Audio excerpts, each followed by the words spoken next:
বিসমিল্লাহির রহমানির রহিম। সংগ্রামী শ্রমিক ভাইরা, আজকের ঐতিহাসিক আন্তর্জাতিক শ্রমিক দিবস। এই শ্রমিক দিবসকে উদযাপন করার জন্য বাংলাদেশ শ্রমিক কল্যাণ ফেডারেশন ঢাকা জেলার পক্ষ থেকে শ্রমিক সমাবেশ এবং র্যালির আয়োজন করেছে। আপনারা সকলেই সেখানে অংশগ্রহণ করেছেন। ঢাকা জেলার পক্ষ থেকে আপনাদেরকে আন্তরিক ধন্যবাদ জানাচ্ছি।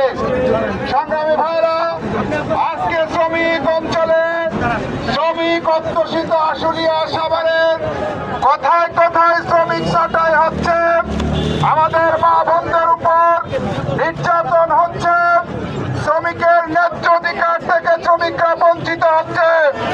আজকের এই সমাবেশ থেকে দাবি জানাতে চাই, অনতি বিলম্বে শ্রমিকের ন্যায্য অধিকার বাস্তবায়ন করতে হবে। শ্রমিকের ন্যূনতম মজুরি 25,000 টাকা করতে হবে। শ্রমিক ছাঁটাই বন্ধ করতে হবে।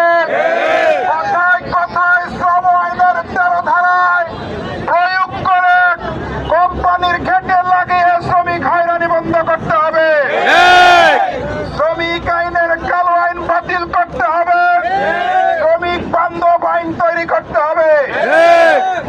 এই আশাবাদ ব্যক্ত করে আজকের সমাবেশ এবং র্যালি সার্থক করার জন্য আপনাদের সকলকে ধন্যবাদ জানিয়ে আমরা আজকের সমাবেশ এবং র্যালি এখানে শেষ করছি।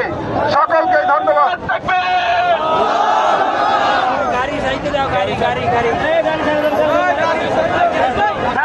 সম্মানিত ভাইরা, আজকে ঢাকাতে সমাবেশ আছে, সেখানে সবাই যেতে হবে।